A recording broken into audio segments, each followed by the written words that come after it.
A paz do Senhor a todos, sejam bem-vindos a mais uma videoaula do Centro de Treinamento Barak. Esse é um curso de capacitação para o Ministério com Criança. Nós vamos falar um pouquinho sobre dons espirituais, o poder esquecido pela igreja atual. Então nós vamos conversar um pouquinho sobre os dons espirituais, como eles se manifestam, mas não tem como falarmos sobre o assunto sem conhecermos a história do movimento pentecostal. Então a videoaula de hoje, a videoaula de número 1, vai falar sobre a história do movimento pentecostal ou pentecostalismo. Pastor, o que é movimento pentecostal ou pentecostalismo? É aquele movimento no meio evangélico cujas igrejas acreditam na atualidade da manifestação dos dons espirituais. Então a igreja pentecostal, ela acredita que como Deus operou lá na era apostólica através dos dons do Espírito Santo, isso ainda dá continuidade no tempo atual. Então nós vamos falar um pouquinho sobre o agir do Espírito Santo lá no Antigo Testamento.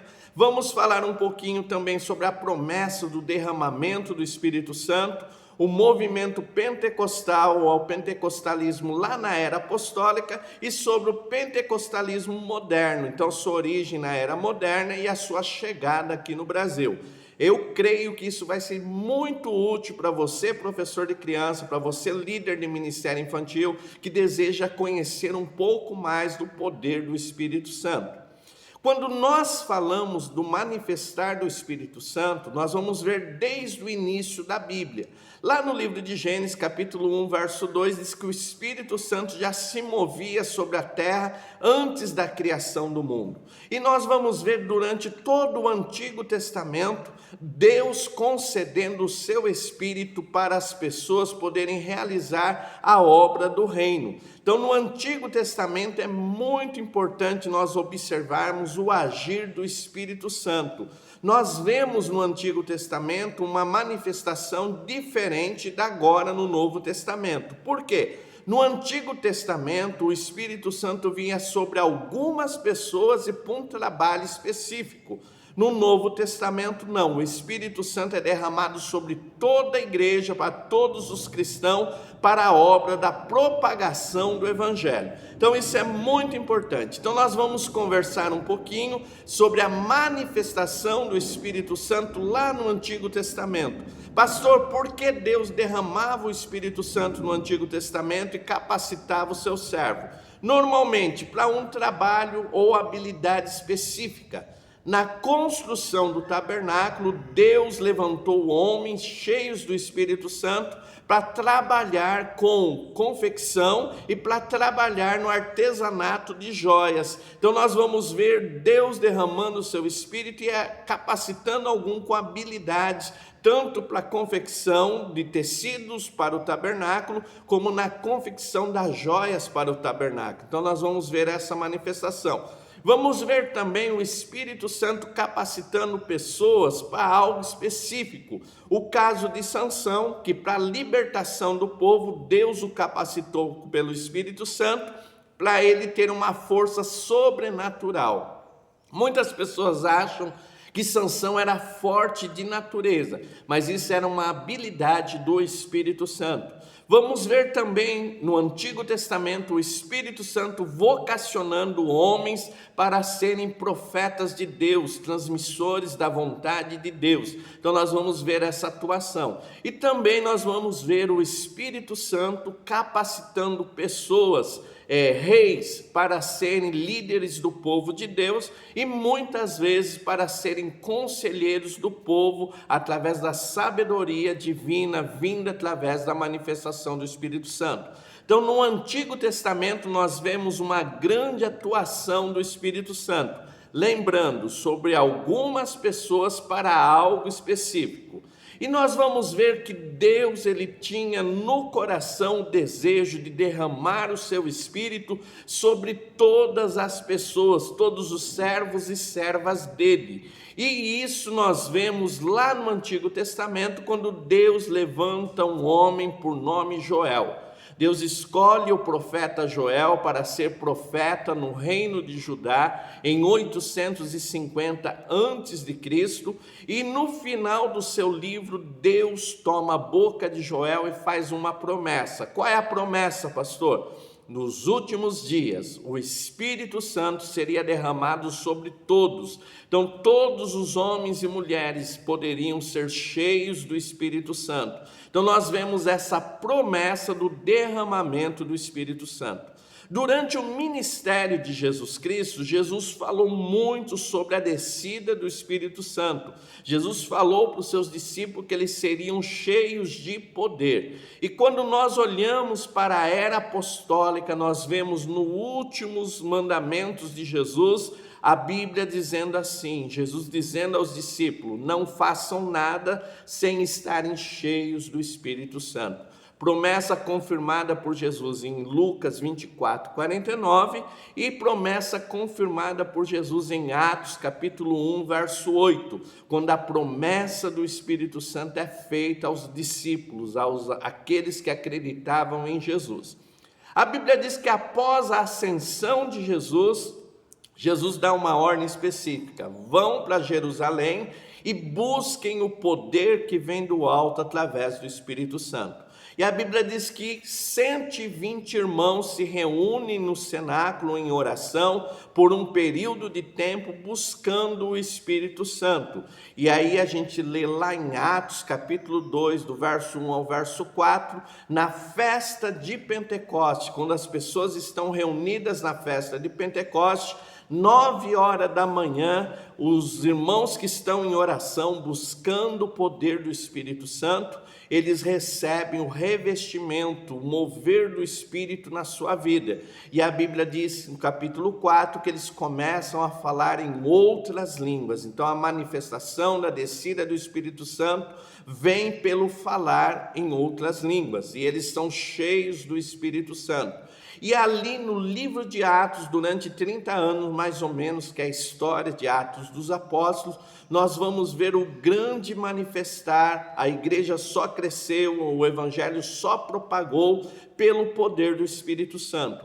Esse poder se manifestava de duas maneiras distintas. Primeiro, pela inspiração da pregação da palavra, no mover do Espírito no coração humano. A Bíblia nos diz no capítulo 2 de Atos, quando Pedro faz a primeira pregação, quase 3.000 almas se rendem a Jesus pelo poder do Espírito Santo através da pregação. E nós vamos ver a partir dali os milagres acontecendo. O milagre no capítulo 3 de Atos da cura do coxo e muitos outros milagres acontecendo pelo derramar do Espírito Santo. E não só isso, pessoas sendo cheias do Espírito Santo e falando em outras línguas. Então nós vamos ver várias vezes isso acontecendo durante o período da era apostólica. Então isso é muito importante nós compreendermos que desde o Antigo Testamento, como a igreja apostólica, a manifestação do Espírito Santo veio sobre a igreja para enchê-los de poder. Nós vemos que depois da igreja apostólica, nós vamos entrar num período que as manifestações não são mais frequentes. E nós vamos ter, não cessar, mas um pouco menos da manifestação do Espírito Santo. E aí a gente vai ver um movimento pentecostal da era moderna. Em 1900, lá nos Estados Unidos, Deus começa a mover o coração de um pastor chamado Seymour, William J. Seymour. E o William J. Seymour, na sua igreja, começa a buscar um avivamento espiritual. Como seria esse avivamento? Através dos crentes serem cheios do Espírito Santo e falarem outras línguas, como aconteceu em Atos 2. E William Seymour e a sua igreja começam fervorosamente a buscar a Deus em oração.